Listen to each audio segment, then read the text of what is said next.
Dear student, நம்ம reproduction in organism அந்த lesson பார்த்துட்ருக்கோம். சாப்டர் 1 யூனிட் 1 பார்த்துட்ருக்கோம். ஸோ அதில் மோட்ஸ் ஆஃப் ரீப்ரொடக்ஷன் ஆல்ரெடி நான் சொல்லிட்டேன், அந்த டாபிக் முடிச்சிட்டோம். தென் ஏசெக்ஷுவல் ரீப்ரொடக்ஷனும் முடிச்சிட்டோம். நெக்ஸ்ட் நம்ம பார்க்க போகிற டாபிக் என்ன அப்படின்னா செக்ஷுவல் ரீப்ரொடக்ஷன். ஸோ இந்த செக்ஷுவல் ரீப்ரொடக்ஷன் பார்த்து முடிச்சுட்டா இந்த லெசனே நம்மளுக்கு வந்து ஓவர் ஆகிடும். ஸோ வந்து ஃபர்ஸ்ட் வந்து செக்ஷுவல் ரீப்ரொடக்ஷன்னா என்ன அப்படிங்கிறத தெரிஞ்சுப்போம். ஸோ வந்து அங்கே வந்து நம்ம என்ன சொல்லியிருந்தோம், சிங்கிள் பேரண்ட், ஒரு பேரண்ட்லேருந்து இன்னொரு செல் வந்து உருவாகி வரும். அதுக்கு பேர் வந்து நம்ம என்ன சொல்லியிருந்தோம், ஏசெக்ஷுவல் ரீப்ரொடக்ஷன் அப்படின்னு நம்ம சொல்லியிருந்தோம். சரி, அப்போ செக்ஷுவல் ரீப்ரொடக்ஷன் அப்படிங்கிறது அங்கே சிங்கிள் பேரண்ட் சொல்லியிருந்தோம். செக்ஷுவல் ரீப்ரொடக்ஷனில் என்ன இருக்க போகுது, டபுள் பேரண்ட் இருக்க போகுது. ஸோ செக்ஷுவல் ரீப்ரொடக்ஷனில் மேல் அண்டு ஃபீமேல் கேமிட், ஓகேவா. ஸோ அதாவது மேலுக்கு ஒரு ரீப்ரொடக்டிவ் செல் இருக்கும் அப்படின்னு நான் சொல்லியிருக்கேன். அதே மாதிரி ஃபீமேலுக்கும் ரீப்ரொடக்டிவ் செல் இருக்கும். ஸோ இந்த ரெண்டு செல்லையும் தான் என்ன சொல்கிறாங்க, கேமிட்டுங்கிற இன்னொரு டேர்மில் சொல்கிறாங்க. ஸோ இந்த ரெண்டு கேமிட்டும் சேர்ந்து ஃபியூஷனாக என்னது, சேர்றதுன்னு அர்த்தம். ரெண்டும் சேர்ந்து என்னத்தை ஃபார்ம் பண்ண போகுது, டிப்ளாய்டு சைகோட்டை ஃபார்ம் பண்ண போகுது. ஃபார்ம் பண்ண போகுது. ஸோ அந்த சைகோட் என்னவாக மாறும் அப்படின்னா நியூ ஆர்கானிசமாக மாறிடுது. அது என்னவாக மாறுது, நியூ ஆர்கானிசமாக மாறுது. ஸோ இதுக்கு பேர் என்ன அப்படின்னா செக்ஷுவல் ரீப்ரொடக்ஷன். அதாவது male and female gamete together, அதாவது ஃபார்மேஷன் ஆர் ஃபியூஷன் அப்படின்னு கூட சொல்லலாம். ரெண்டு சேர்ந்து ஒரு நியூ சைகோட்டை உருவாக்க போகுது. அந்த சைகோட்லேருந்து என்ன ஃபார்ம் ஆகி நம்மளுக்கு கிடைக்க போகுது, நியூ ஆர்கானிசமே வரப்போகுது. ஸோ இந்த செக்ஷுவல் ரீப்ரொடக்ஷன் மெத்தடால் வேறு என்ன நம்மளுக்கு பெனிஃபிட் அப்படின்னு பார்த்தோன்னா, இதில் நிறைய ஜெனட்டிக் வேரியேஷனான புது புது ஸ்பீஷீஸ் நம்மளுக்கு கிடைக்கிது. அண்ட் தென் இந்த செக்ஷுவல் ரீப்ரொடக்ஷன்னு நடக்கிற, இப்போ நம்ம ஒரு ப்ராசஸ் சொன்னோம் இல்லையா, ஃபியூஷன் ஆகுதுன்னு, அதாவது மேல் கேமிட்டும் ஃபீமேல் கேமிட்டும் ஃபியூஷன் ஆகி நம்மளுக்கு ஜைகோட் ஃபார்ம் ஆகுதுன்னு சொன்னோம் இல்லையா. ஸோ அதுக்கு பேர் என்ன அப்படின்னா ஃபெர்டிலைசேஷன் அப்படின்னு பேர். ஸோ அதை இன்னொரு நேமில் சொல்லணும்னா சிங்கமி அப்படின்னு பேர். ஸோ சிங்கமினாலும் ஃபெர்டிலைசேஷன்னாலும் ஒரே அர்த்தம் தான். ஸோ அப்புறம் சிங்கமி அண்டு காஞ்சுகேஷன், இது ரெண்டும் தான் நம்ம வந்து செக்ஷுவல் ரீப்ரொடக்ஷனில் பார்க்க போகிறது. அங்கே நிறைய வெரைட்டிஸ் பார்த்தோம் இல்லையா. ஸோ அதே மாதிரி இங்கே 2 வெரைட்டிஸ் பார்க்குறோம். அதில் சிங்கமி அப்படின்னா என்ன அப்படின்னு பார்க்கலாம். ஸோ சிங்கமி அப்படிங்கிறது, நான் இதை கவனிங்க. ஸோ இதில் மேல் கேமிட் ஃபீமேல் கேமிட் இது ரெண்டும் சேர்ந்து சைகோட்டை ஃபார்ம் பண்ணுது. ஸ்பெர்மும் அதாவது எக் ஆர் ஓவம் சேர்ந்து நம்மளுக்கு என்னது சைகோட்டை ஃபார்ம் பண்ணியிருக்கு. ஸோ அந்த ஹாப்ளாய்டுன்னு சொன்னோம் இல்லையா, ஹாப்ளாய்டு கண்டிஷனில் தான் இருக்கும். எது, ஸ்பெர்ம் செல்ஸும் ஓவமும், அதாவது மேல் கேமிட்டும் ஃபீமேல் கேமிட்டும் ஹாப்ளாய்டு கண்டிஷனில் இருக்கும். அது ரெண்டு ஃபியூஷன் ஆனால் என்னவா மாறிடுது, டிப்ளாய்டு கண்டிஷனில் மாறிடுது. ஸோ அதனால தான் நம்ம ஃபர்ஸ்ட் டெஃபினிஷன்லேயே என்ன பார்த்தோம், டிப்ளாய்டு ஜைகோட் அப்படின்னு பார்த்துருந்தோம். ஓகேவா. ஸோ இது புரியுதா. நெக்ஸ்ட்டு வந்து இதுக்கு பேர் தான், இப்போ நான் சொன்ன இந்த ப்ராசஸ்க்கு பேர் தான் என்ன அப்படின்னா ஃபெர்டிலைசேஷன் ஆர் சிங்கமி அப்படின்ட்டு பேர். தென் இது 2 டைப் இருக்குது. ஒன்று வந்து எக்ஸ்டர்னல் ஃபெர்டிலைசேஷன், இன்னொன்று இன்டர்னல் ஃபெர்டிலைசேஷன். இந்த ஃபெர்டிலைசேஷன்னா என்னென்னு பார்த்துக்குங்க. தென் செக்ஷுவல் ரீப்ரொடக்ஷன்னா என்ன, இதெல்லாம் ஒரு இம்பார்ட்டண்ட்டான 2 மார்க்ஸ். தென்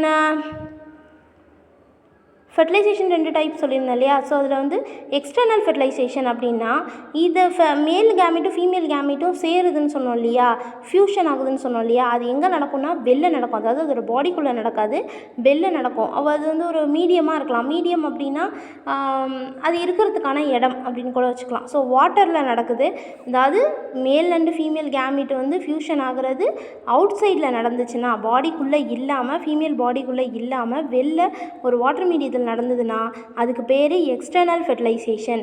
ஸோ அதுக்கு எக்ஸாம்பிள் என்ன அப்படின்னா ஸ்பாஞ்சஸ்ஸு, ஃபிஷ்ஷஸ், ஆம்பிபியன்ஸு, இந்த ஃப்ராக் இதெல்லாம் என்ன பண்ணோம் அப்படின்னா, இப்போ வந்து உங்களுக்கு ஈஸியாக நான் சொல்கிறேன் அப்படின்னா, இப்போ வந்து ஒரு ஃப்ராக் எடுத்துக்கலாம், அதில் ஃபிஷ் எடுத்துக்கலாம். இப்போ இந்த தண்ணியில் தான் அவங்க இருப்பாங்க, அது நம்மளுக்கு நல்லா தெரியும். ஸோ இப்போ அந்த ஃபிஷ் என்ன பண்ணுது அப்படின்னா அதோட ஸ்பெர்ம் வந்து ரிலீஸ் பண்ணிட்டு போயிடும். அதே மாதிரி இன்னொரு ஃபிஷ் வந்து அதோட எக்கை ரிலீஸ் பண்ணிட்டு போயிடும். ஸோ இது ரெண்டும் என்ன ஆகும் அப்படின்னா தண்ணியிலே ஃபியூஷன் நடக்கும். ஸோ அப்படி நடந்ததுன்னா அதுக்கு பேர் external fertilisation. Then internal fertilisation அப்படிங்கிறது இந்த மேல் அண்டு ஃபீமேல் கேமிட் வந்து ஃபியூஷன் ஆகிறது, அதாவது அது சேர்றது எங்கே நடக்கும் அப்படின்னா ஃபீமேலோட பாடிக்குள்ளே நடக்கும். அந்த ஆர்கானிசத்தோட ஃபீமேலோட பாடிக்குள்ளே நடந்துச்சுன்னா அதுக்கு பேர் இன்டர்னல் ஃபெர்டிலைசேஷன். ஸோ இதுக்கு எக்ஸாம்பிள் வந்து ரெப்டைல்ஸு, ஏவ்ஸு, மேமல்ஸ். ரெப்டைல்ஸ் நமக்கு தெரியும், இந்த ஊர்வனன்னு சொல்கிறோம் இல்லையா. ஸோ அதுக்கப்புறம் ஏவ்ஸ் வந்து பேர்ட்ஸு, தென் மேமல்ஸ் வந்து பாலிட்டிக்கல் அப்படின்னு சொல்கிறோம் அது. And then power of regeneration, இந்த ரீஜெனரேஷன் டூயினோ வந்து நம்மளுக்கு வந்து முன்னாடி ரீஜெனரேஷன் பார்த்துருந்தோம் இல்லையா, அதில் வர்றது.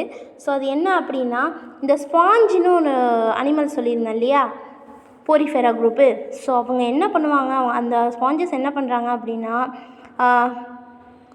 ஸ்குவீஸ், அதாவது அதை ரொம்ப அப்படியே ஒரு மாதிரி சேர்த்து வச்சு அதை ரொம்ப கம்ப்ரெஸ் பண்ணி அதை என்ன பண்ணுறாங்கன்னா ஒரு ஃபைன் சில்க் கிளாத்தில் வச்சிடுறாங்க. வச்சதுக்கப்புறம் அங்கே என்னவோ ஃபார்ம் ஆகிடுதுன்னா கிளஸ்டர் ஆஃப் செல்ஸ். அப்படின்னா என்னது, சேர்ந்து ஒரு செல் மாதிரி இருக்குது மாசா. அதில் என்ன ஆகுதுன்னா அதுலேருந்து குட்டி குட்டி ஸ்பாஞ்சஸ் வந்து உருவாகிடுது. ஸோ ஸ்பாஞ்சஸை வளர்க்குறதுக்கு இந்த மெத்தடை யூஸ் பண்ணிக்கிட்டு இருக்காங்க. சரி, அடுத்து நம்ம இந்த டாப்பிக்குள்ளே வந்துடலாம். ஸோ சிங்கமி பார்த்தோம். சிங்கமினா என்னென்னு பார்த்துருக்கோம். அதுவும் ஒரு 2 மார்க்கு. அதில் எக்ஸ்டர்னல் ஃபெர்டிலைசேஷன், இன்டர்னல் ஃபெர்டிலைசேஷனும் பார்த்தாச்சு. தென் என்னென்ன மாதிரியான டைப் ஆஃப் சிங்கமி இருக்குது அப்படின்ட்டு பார்க்கலாம். இது ரொம்ப இம்பார்ட்டண்ட்டான கொஷின். இது ஒரு 5 மார்க் கொஷின். ரெண்டாவது இது வந்து ஆல்ரெடி லாஸ்ட் இயர் எக்ஸாமில் கூட கேட்ட கொஷின்ஸ். ஸோ அதில் ஃபர்ஸ்ட் நம்ம பார்க்க போகிறது இது வந்து சிங்கமியோட டைப்ஸு. அதில் ஃபர்ஸ்ட் பார்க்க போகிறது ஆட்டோகேமி. ஆட்டோகேமி அப்படிங்கிறது என்ன அப்படின்னா மேல் அண்டு ஃபீமேல் கேமெட் இருக்கு இல்லையா, அது சேம் செல் அப்படி இல்லைனா சேம் ஆர்கானிசமே ப்ரொடியூஸ் பண்ணி அந்த ஒரே ஆர்கானிசத்துலேயே ப்ரொடியூஸ் ஆகி அங்கேயே என்ன ஆகிடுது, ஃபியூஷனும் நடந்து ஃபர்டிலைசேஷனும் நடந்துடுது. ஸோ இதுக்கு பேர் ஆட்டோகேமி. இதுக்கு எக்ஸாம்பிள் என்ன அப்படின்னா ஆக்டினோஸ்பெரியம், அதுக்கப்புறம் பாரமேஷியம். ஸோ இவங்க 2 பேரும் தான் அதுக்கு எக்ஸாம்பிளாக கொடுத்துருக்காங்க. And then எக்ஸோகேமி. எக்ஸோ அப்படின்னாவே வெள்ளைன்னு அர்த்தம். ஸோ இங்கே என்ன நடக்குது அப்படின்னா மேல் அண்டு ஃபீமேல் கேமெட் என்ன ஆகுது அப்படின்னா டிஃப்ரெண்ட் பேரண்ட்டு, அதாவது மேல் தனியாக ஃபீமேல் தனியாக, அப்புறம் அது 2 ஃபியூஸ் ஆச்சு அப்படின்னா அந்த கேமெட்ஸ் ஃபியூஸ் ஆச்சு அப்படின்னா அதுக்கு பேர் எக்ஸோகேமி. அது என்னத்தை ஃபார்ம் பண்ணுது, ஜைகோட்டை ஃபார்ம் பண்ணுது. இது வந்து பைபேரண்டல் அப்படின்னு சொல்கிறாங்க. இதுக்கு எக்ஸாம்பிள் என்னென்னா ஹியூமன் பீயிங்ஸ் தான் சொல்லியிருக்காங்க. அண்ட் தென் அதிலே வந்து டைஷியஸ் யூனிசெக்ஷுவல் அனிமல்ஸ் எல்லாம் இருக்குது, மற்ற அனிமல்ஸையும் சேர்த்து சொல்லியிருக்காங்க. தென் ஹாலோகேமி. ஹாலோகேமி அப்படிங்கிறது இது நம்ம லோயர் அனிமல்ஸில் தான் பார்க்கலாம். ஸோ என்டையராக அந்த அனிமல்ஸ் என்ன ஆகுது, சம்டைம்ஸ் நல்லா மெச்சூர் ஆகாது, அனிமலே மெச்சூர் ஆகாத டயத்தில் கேமெட்ஸ் வந்து ஃபார்ம் ஆகிடுது. ஸோ ஃபார்ம் ஆகி ஃபியூஷன் நடந்து மெச்சூர் இண்டிவிஜுவலாக கொடுக்குது. ஸோ இதுக்கு பேர் என்ன அப்படின்னா ஹாலோகேமி. இதுக்கு எக்ஸாம்பிள் வந்து ட்ரைகோ நிம்ஃபே அப்படிங்கிற ஒரு ஆர்கானிசத்தை சொல்லியிருக்காங்க.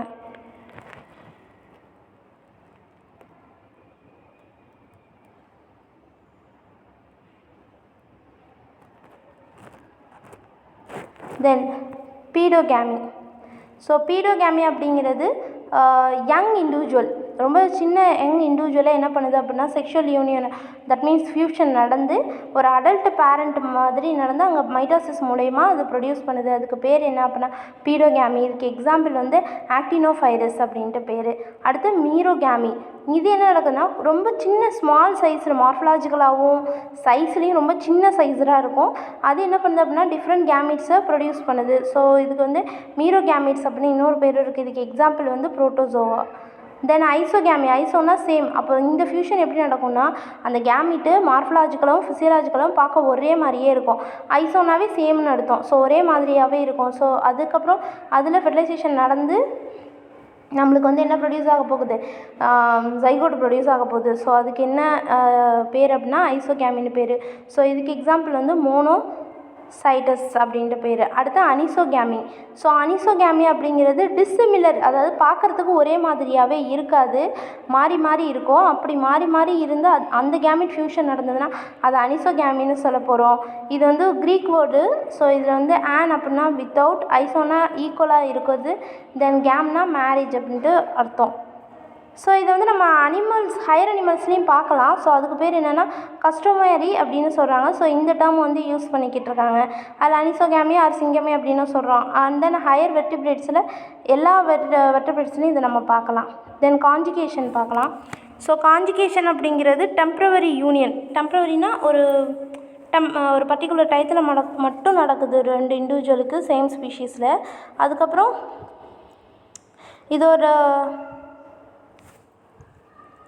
இதோட யூனியன் வந்து பார்த்தோன்னா ஒரு பர்டிகுலர் டயத்தில் 2 சேம் ஸ்பீஷீஸில் உள்ள ஆர்கானிசம் சேர்ந்தால் அதுக்கு பேர் என்னென்னா காஞ்சுகேஷன் அப்படின்னு பேர். ஸோ அந்த டைமில் என்ன நடக்கும் அப்படின்னு பார்த்தோன்னா அதோட நியூக்ளியர் மெட்டீரியல் மட்டும் எக்ஸ்சேஞ்ச் ஆகுது.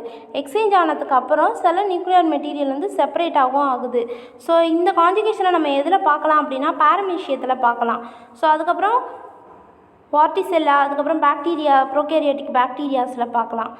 ஸோ இதோட வந்து நம்ம பார்த்த types of fertilization or types of syngamy முடிஞ்சிடுச்சு. ஸோ இந்த டைப்ஸ் எல்லாமே ரொம்ப இம்பார்ட்டண்ட்டான ஒரு 5 மார்க் நான் ஆல்ரெடி சொல்லிட்டேன். ஸோ தென் நம்ம என்ன பார்க்க போகிறோம் அப்படின்னா phases of life cycle. Life சைக்கிளில் என்னென்ன மாதிரியான ஃபேஸஸ் இருக்குது, ஃபேஸஸ்னால் படிநிலைகள், என்னென்ன மாதிரியான படிநிலைகள் இருக்குது அப்படின்னு பார்க்க போகிறோம். ஸோ அதில் வந்து ஃபர்ஸ்ட் பார்க்க போகிறது என்ன அப்படின்னா ஆர்கானிசத்துக்கு வந்து மொத்தமாக 3 ஃபேஸஸ் இருக்குது.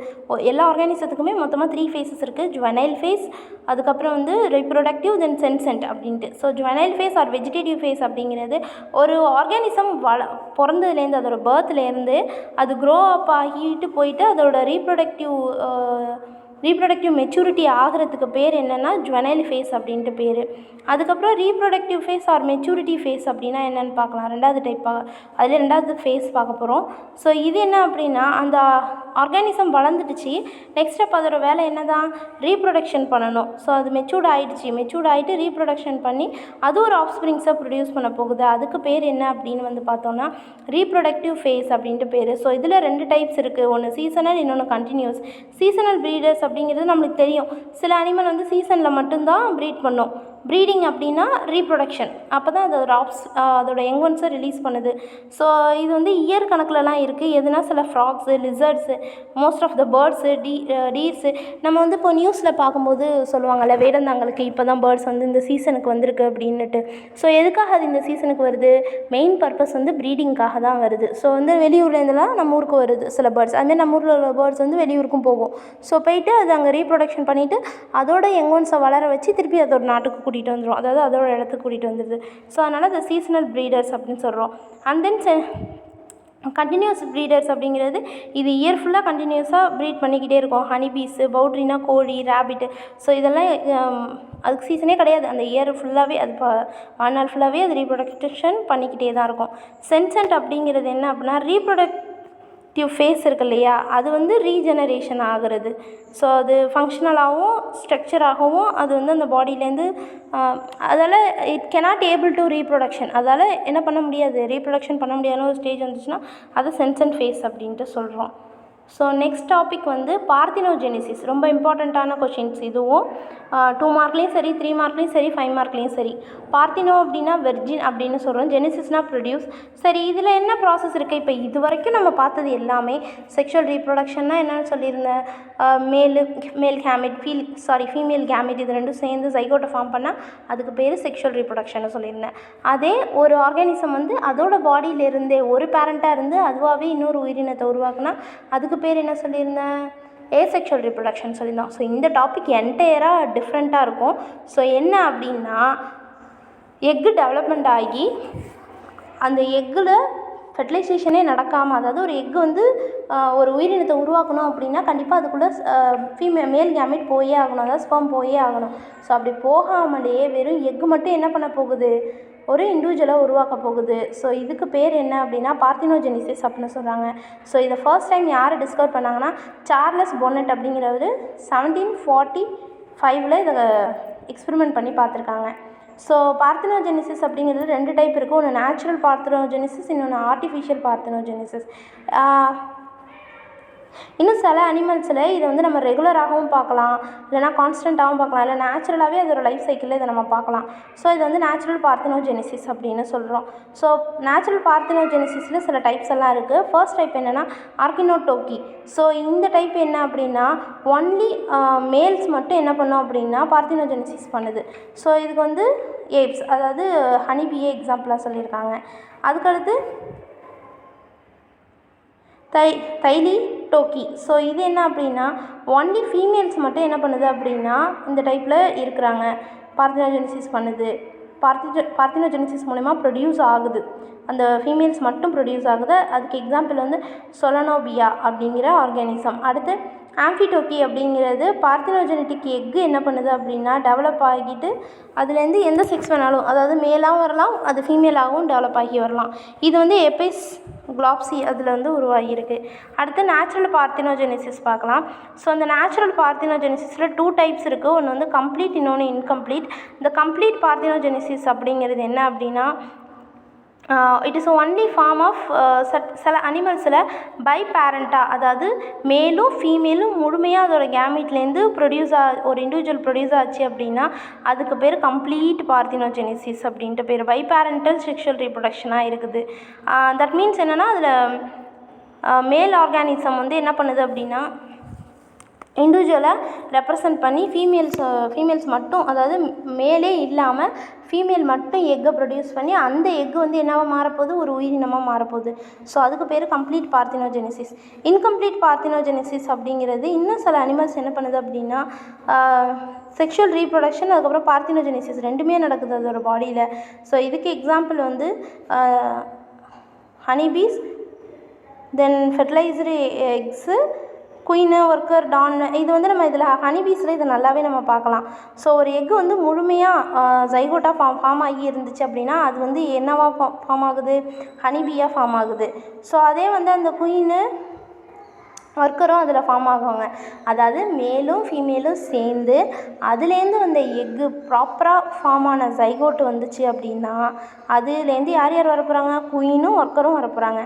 இதே அன்ஃபெர்டிலைஸ்டு எக்காக இருந்துச்சு அப்படின்னா, அதாவது பார்த்தினோஜெனட்டிக் எக்காக இருந்துச்சு அப்படின்னா அதுலேருந்து ட்ரோன்னு சொல்கிற மேல்ஸ் வந்து நம்மளுக்கு கிடைக்க போகுது. தென் வந்து பேடோஜெனட்டிக் பார்த்தினோஜெனிசிஸ் ஆர் பீடோஜெனிசிஸ் அப்படின்னு சொல்கிறாங்க. ஸோ இது என்னென்னா இந்த லார்வா என்ன பண்ணுது அப்படின்னா நியூ ஜென்ரேஷன் ஆஃப் லார்வாவும் உருவாகுது. ஸோ அதுக்கு பேர் பார்த்தினோஜெனிசிஸ் அப்படின்னு சொல்கிறோம். ஸோ இது வந்து நம்ம radial larva, liver fluke, radial larva of liver fluke, then வந்து சில இன்செக்டோட லார்வாலையும் நம்ம பார்க்கலாம். எக்ஸாம்பிள் வந்து கேல்ஃப்ளே கொடுத்துருக்காங்க. அடுத்து ஆர்டிஃபிஷியல், இப்போ இது வரைக்கும் பார்த்தா நேச்சுரல் பார்த்தோம், தென் ஆர்டிஃபிஷியல் பார்க்குறோம். ஆர்டிஃபிஷியல் பார்த்தினோஜெனிசிஸ் அப்படிங்கிறது இதுவும் வந்து அன்ஃபெர்டிலைஸ்டு எக்குலேருந்து தான், அதாவது ஃபெர்டிலைசேஷனே நடக்காத எக்குலேருந்து டெவலப் ஆகி அதோட கம்ப்ளீட் இண்டிவிஜுவல் அதோட ஃபிசிக்கல் கெமிக்கல் ஸ்டிமுலஸோடு இருந்துச்சுன்னா அதுக்கு பேர் ஆர்டிஃபிஷியல். இது எல்லாமே நம்ம ஆர்டிஃபிஷியலாக நம்ம உருவாக்கணும்னா அது வந்து எக்ஸாம்பிள். இதுக்கு வந்து எக்ஸாம்பிள் வந்து அனலிடா அண்ட் தென் சீ அர்ச்சின் எக்ஸை சொல்லலாம். ஸோ இதோட இந்த லெசன் ஓவர். உங்களுக்கு ஏதாவது டவுட் இருந்துச்சு அப்படின்னா என்கிட்ட கேட்கலாம். ஓகேவா? தேங்க்யூப்பா.